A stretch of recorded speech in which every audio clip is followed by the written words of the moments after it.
Imagine that city long ago.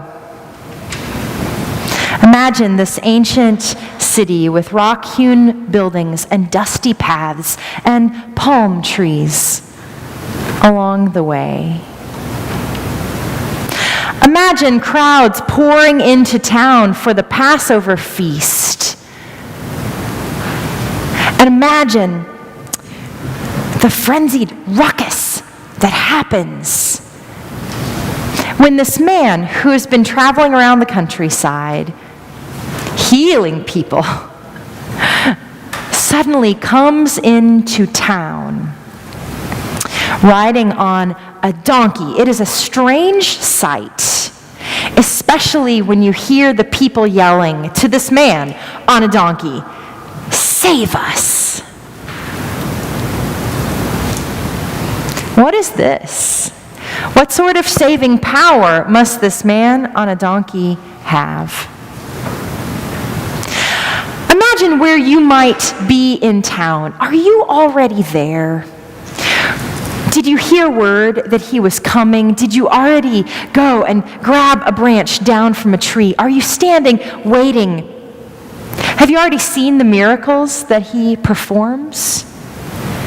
Can you not wait until he gets here so that you too might catch a glimpse of him and yell, "Hosanna, Hosanna, save us"? Do you wave your palm branch hoping that he will see you?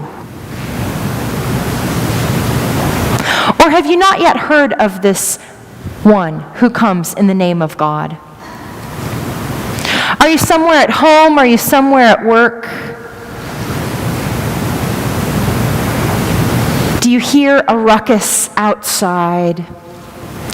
Did someone post it to Facebook that something was happening in town? And do you leave your office desk behind and do you run to see what is happening? Does someone come into your office and say to you, "You have to come outside and see that guy that they've been talking about. He's here in town. Come and see what's happening." How is it that you get to see Jesus coming in to town? This palm-strewn paradox of a scene is happening. This king who's not really a king, who has all of this power but who doesn't have a lot of power, who's riding on a donkey, this king comes. Or maybe you're not there at all.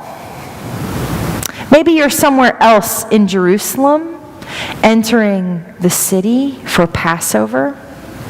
In their book, The Last Week, Marcus Borg and John Dominic Crossan suggest that perhaps the triumphal entry of Jesus is a counterpoint to another entry that is happening on that day. Perhaps you're on the other side of town. Perhaps you and your family, you went early to stake your place on the parade route so that you could see Pilate coming into town for Passover. Maybe you're excited to see this ruler, this occupying force. Maybe you just want to not cause any trouble, to not make any waves. Maybe you just want to go along with it because that's what's happening. Maybe you're excited by the power that's held by Pilate and his army and his guards. Maybe you'd like to be part of that power. That's real power, isn't it? That's what the world tells us. And if we're part of that power, then maybe we will be saved, yes?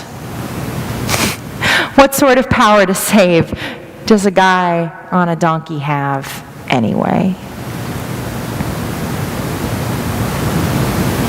Hold the palm in your hand. Feel its branches. And imagine where you are.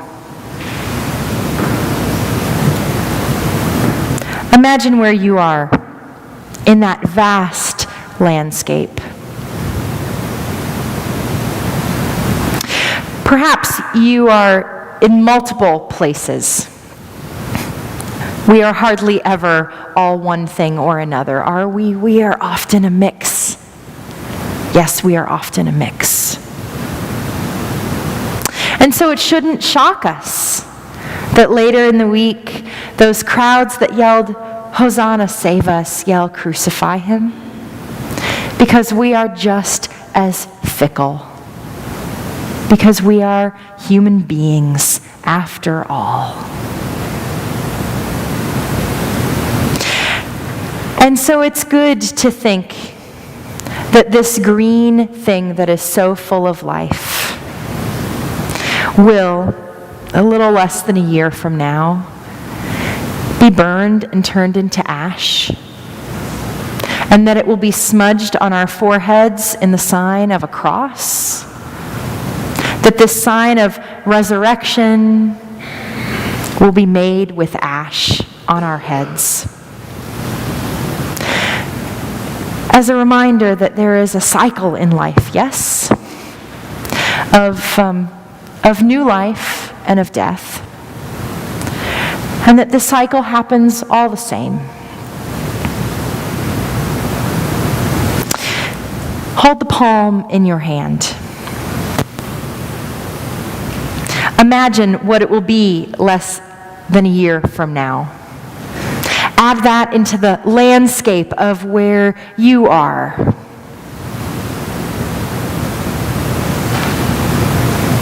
And consider what passion awaits.